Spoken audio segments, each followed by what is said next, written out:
ओम नमः शिवाय। मैं हूं एस्ट्रोलॉजर के एम सिन्हा और मैं अपने यूट्यूब चैनल पर आप सभी का हार्दिक स्वागत करता हूं। राहु केतु का राशि परिवर्तन एक सबसे बड़ा क्रांतिकारी परिवर्तन होने वाला है और 18 महीने के बाद राहु और केतु अपने राशि को परिवर्तित करते हैं। इस बार राहु का जो राशि परिवर्तन होगा वो 23 सितंबर को होगा और ये 11 अप्रैल 2022 तक अपना राशि परिवर्तन करेंगे, जहां पर राहु अपनी उच्च राशि वृषभ में उपस्थित रहेंगे और केतु की उपस्थिति वृश्चिक राशि में रहेगी। एक तरफ जहां पर शुक्र जो कि राहु का मित्र है, यानी राहु अपने मित्र राशि में उपस्थित रहेगा, जबकि जो मंगल है जो कि केतु के लिए एक शत्रु राशि मानी जाती है, तो केतु अपने शत्रु ग्रह के घर में रहने वाला है, जबकि राहु अपने मित्र के घर में रहेगा। इसके परिवर्तन के स्वरूप बहुत सारे आप देखिएगा, एक के बाद एक राजनीतिक उठापटक काफ़ी जगह पर आएगा। मेरा इशारा जो है उन प्रदेशों में है जहाँ पर अनस्टेबिलिटी देखने को मिल रही है। डायरेक्टली कहा जाए तो बॉम्बे के बारे में बात कर रहा हूँ। 23 सितंबर को इसका राशि परिवर्तन होगा और पहले ही प्रोडक्शन में मैं बता चुका हूँ 24 जुलाई ±2 मंथ, तो जुलाई के बाद अगस्त, अगस्त के बाद सितंबर, तो ये राहु केतु का भी राशि परिवर्तन होना है। और राहु केतु का राशि परिवर्तन जो होता है राजनीतिक उठापटक बहुत तेज़ी से लाएगा, चाहे वो राजस्थान की जो सक्रिय राजनीति अभी थोड़े दिनों के लिए कुछ स्टेबिलिटी सा दिख रही है उसमें हो, या वो किसी अन्य राज्यों में राजनीतिक उठापटक होने की तैयारी हो। साथ में कई राजनीतिक लोगों के स्वास्थ्य पर भी विशेष ये प्रभाव डालने वाला है, जिसमें प्रमुख रूप से कहा जाए तो भूतपूर्व प्रधानमंत्री जो हमारे देश के भूतपूर्व प्रधानमंत्री रह चुके हैं उनके लिए प्रॉब्लम, यानी डॉक्टर मनमोहन सिंह की मैं बात करूं, उनके लिए ये समय थोड़ा खतरनाक अकस्मात होने वाला है। और कुछ फिल्मी हस्तियों के लिए जैसे दिलीप कुमार हुए, और साथ में हालांकि मैं नहीं चाहता हूं किसी की तबीयत पर बहुत कुछ टिप्पणी किया जाए, लेकिन फिर भी जो मुझे दिखाई देता है मैं वो बोलता हूं और उसको मैं ज़रूर चेक करता हूं कि वो एक्चुअली हुआ या नहीं हुआ। तो राहु केतु का जो राशि परिवर्तन होगा वो आप कैसे चेक करेंगे? तो सबसे पहले मेरे जितने भी प्रोडक्शन होते हैं that is totally based on ascendant, लगन के आधार पर ये बेस्ड होते हैं और लगन को आधार बनाकर आपको इसको चेक करना होगा।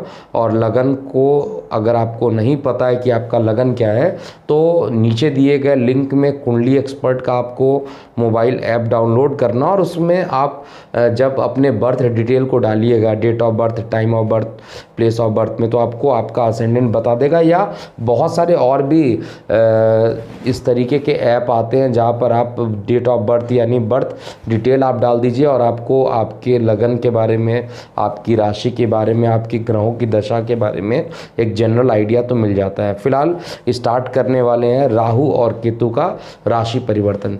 देखिए, इसको बता दूं राहु क्या चीज़ है। सबसे पहले एक जनरल, क्योंकि परिवर्तन होगा तो हमारे व्यूअर्स को ये भी पता होना चाहिए कि राहु एक्चुअली होता क्या है, क्योंकि राहु और केतु कोई जनरल कोई प्लैनेट नहीं है।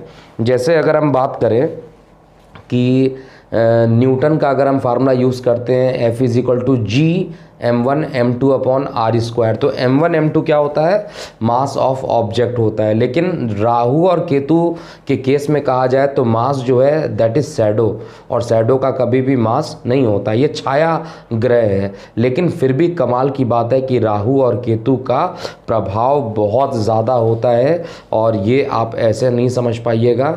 आप इसको इलेक्ट्रोमैग्नेटिक फील्ड जो अर्थ के रोटेशन से निकलती है और मून के ऑर्बिट को क्रॉस करती है, दो जगह पर नोड बनता है और उसका इफेक्ट इतना तगड़ा होता है कि उनको छाया प्लैनेट माना जाता है। छाया केवल नाम के लिए छाया है, लेकिन एक्चुअली में ये दोनों ही मायावी प्लैनेट हैं। और एक का काम झूठ बोलना, छल कपट करना, अकस्मात कुछ ज़बरदस्त कहा जाए तो पॉजिटिव चीज़ें लाइफ में ले आ दे, या अकस्मात कुछ बुरी खबरें ले आ दे। यानी राहु की बात कर रहा हूँ तो राहु एक झूठा प्लैनेट, राहु अंधकार प्रिय प्लैनेट है, राहु शनि का गुप्तचर कहलाता है, राहु ड्रैगन्स हेड के नाम से जाना जाता है, और इसके पास केवल धड़ होता है और शरीर नहीं होती है, जबकि केतु के पास केवल शरीर होता है और उसके पास धड़ नहीं होती है। लेकिन फिर भी दृष्टियों की बात किया जाए तो कई लोग ऐसा मानते हैं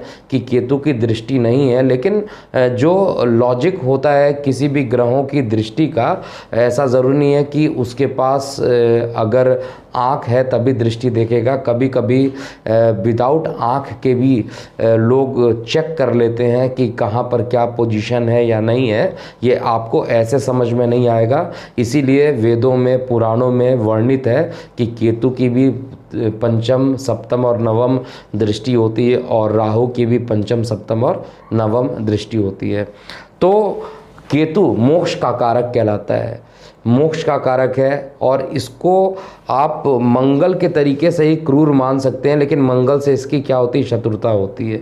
तो राहु जो है अपना राशि परिवर्तन करके शुक्र की राशि में जाएगा, और केतु अपना राशि परिवर्तन करके मंगल की राशि में जाएगा, और मंगल केतु का शत्रु है जबकि शुक्र राहु का मित्र है। तो इनके परिवर्तन से बहुत ज़्यादा चीज़ें चेंज होने वाली हैं।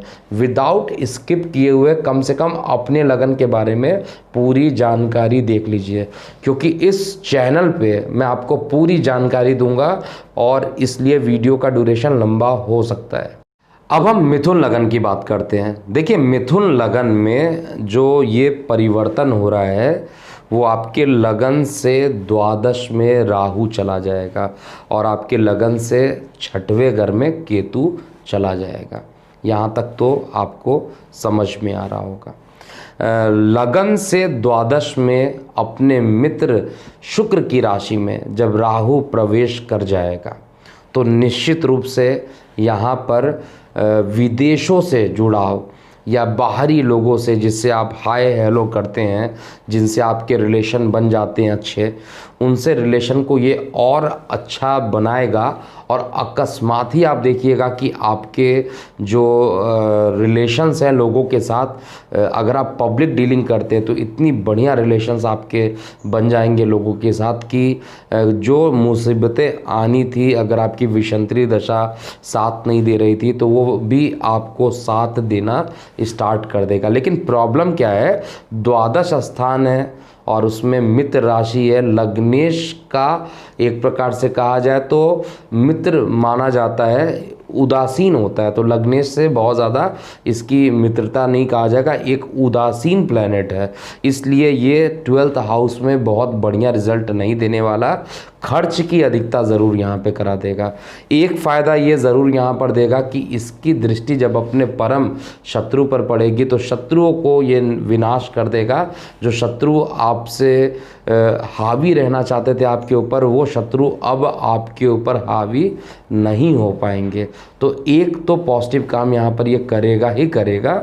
और इसकी दृष्टियों को देखा जाए, देखिए राहु की जो 5वीं दृष्टि है वो लग्नेश के कन्या राशि पर पड़ेगी, और कन्या राशि पर जो कि एक द्वि स्वभाव वाली राशि होती है, इसलिए भूमि, वाहन, मकान में भी द्वि स्वभाव वाला नेचर आ जाएगा। कई बार ऐसा लगेगा कि प्रॉपर्टी को सेल कर दिया जाए, कई बार ऐसा लगेगा कि प्रॉपर्टी को खरीद लिया जाए। तो अभी ये प्रॉपर्टी से रिलेटेड भ्रम की स्थिति मिथुन लगन वाले जातकों को ये निश्चित रूप से परेशान करने वाला है। इसकी 7वीं दृष्टि रोग, ऋण और शत्रु को ख़त्म करेगा, इसमें कहीं पे भी कोई डाउट नहीं है। और दूसरा, केतु जो खुद वहाँ पर बैठा हुआ है अपने शत्रु राशि में, तो ये कहा गया है कि जो क्रूर प्लैनेट होते हैं, जो खराब पाप ग्रस्त प्लैनेट होते हैं, वो 8वें घर में, 6वें घर में, एकादश एकादश स्थान पे तृतीय घर में ज़्यादा प्रबल हो जाते हैं, इसलिए यहाँ पर इसकी प्रबलता बढ़ जाएगी और शत्रु हंता के रूप में केतु भी काम करेगा और राहु की दृष्टि भी शत्रु हंता के तरीके से काम करेगा। एक प्रॉब्लम यहाँ पर बहुत ज़्यादा हो सकता है वृश्चिक मिथुन लगन वाले जातकों के लिए कि कोर्ट केस एलिगेशन के मामले बढ़ सकते हैं, लेकिन आप उसको अपने विवेक बुद्धिमानी से सॉल्व कर लेंगे और ये राहु ही सॉल्व करके यहाँ पर देगा, जैसा कि मैं चेक कर पा रहा हूँ।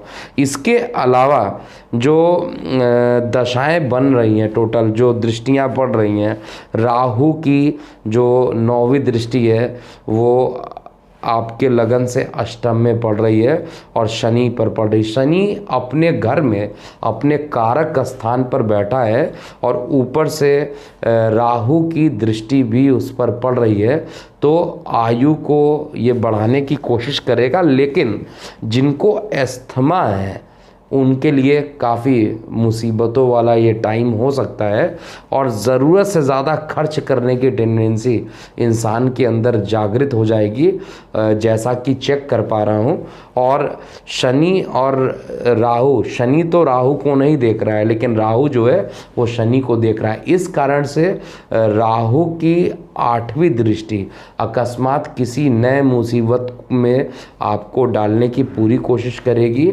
आपको चाहिए कि राहु को शांत करें और राहु को शांति का जो उपाय है उसको अलग वीडियो में मैं आपको बताऊंगा।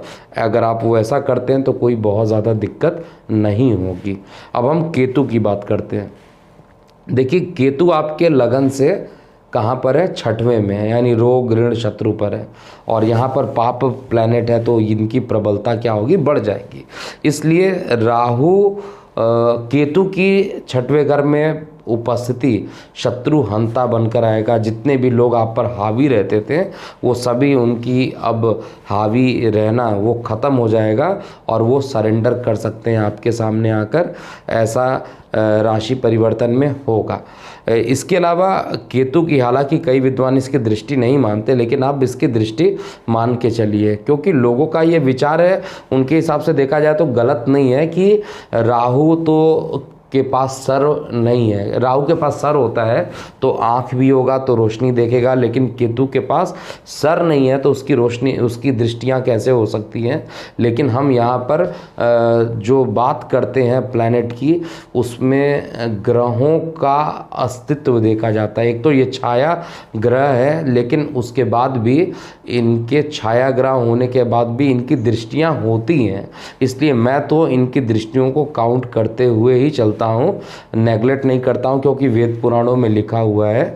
लेकिन मैं उन सभी एस्ट्रोलॉजर से भी कहता हूँ कि अगर आप नहीं मानते तो इसमें कोई बहुत निगेटिव वाली बात नहीं है, या आपका सिद्धांत आपका अलग हो सकता है, बट मैं तो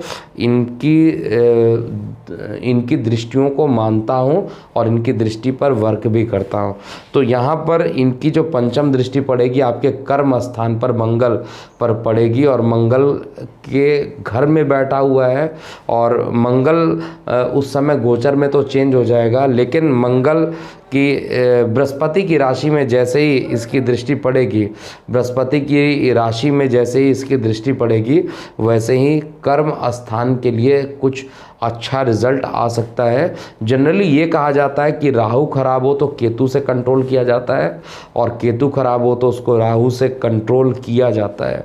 सांप को भी अगर आपने देखा होगा तो सांप जो होता है उसको पूंछ पकड़ने से वो कंट्रोल में आ जाता है। तो राहु और केतु एक प्रकार से कहा जाए तो ड्रैगन सेट और ड्रैगन टेल भी कहा जाता है इसको। तो ड्रैगन सेट या ड्रैगन टेल की बात कहा जाए तो ये एक प्रकार से सर्प ही होता है। काल सर्प दोष इन्हीं से बनता है। तो काल सर्प दोष यानी जो केतु होता है वही इनको नलीफाई करता है कि अगर कभी कोई प्रॉब्लम हो जाए तो केतु से ही हम इसको सही भी करते हैं। तो फिलहाल केतु की जो दृष्टि 10वें स्थान पर पड़ेगी वहाँ पर ये पॉजिटिव सा रिस्पॉन्स दे देगा। लेकिन इसकी 7वीं दृष्टि राहु पर पड़ने के कारण, 7वीं दृष्टि राहु पर पड़ने के कारण और द्वादश में पड़ने के कारण अपने मित्र दृष्टि पर जब ये पड़ेगी तो निश्चित रूप से यहाँ पर विदेशों से संबंध अच्छे स्थापित हो जाएंगे और कोर्ट केस एलिगेशन के जो मुकदमे हैं वहाँ पर आपको रिलैक्सेशन मिल जाएगा। और इसके अलावा इसकी जो नवम दृष्टि पड़ रही है वो धन स्थान पे, तो यहाँ पे धन का हानि करेगा और कुछ दूसरा निगेटिव धन की हानि होना और अकस्मात धन की हानि होना। तो इस ड्यूरेशन में शेयर सट्टा लॉटरी से बचकर रहना चाहिए, क्योंकि केतु कहीं का भी जब धन पर इसकी दृष्टि पड़ जाएगी तो ये फिर धन से आपको मोक्ष दिला देगा। यानी आपका मन ऐसा लगेगा कि आपके पास तो अब धन रुकता ही नहीं है और दिन भर आप इसको टेंशन करते करते इससे आपको बीमारियां हो सकती हैं। इसलिए केतु की जो नवम दृष्टि है वो आपके लिए सबसे खतरनाक सिद्ध होगी। फिलहाल उपाय इनके अलग से जो वीडियो बना रहा हूँ उसमें आप चेक कीजिएगा। तो अभी के लिए इतना ही। मैं हूँ एस्ट्रोलॉजर के एम सिन्हा। ओम नमः शिवाय।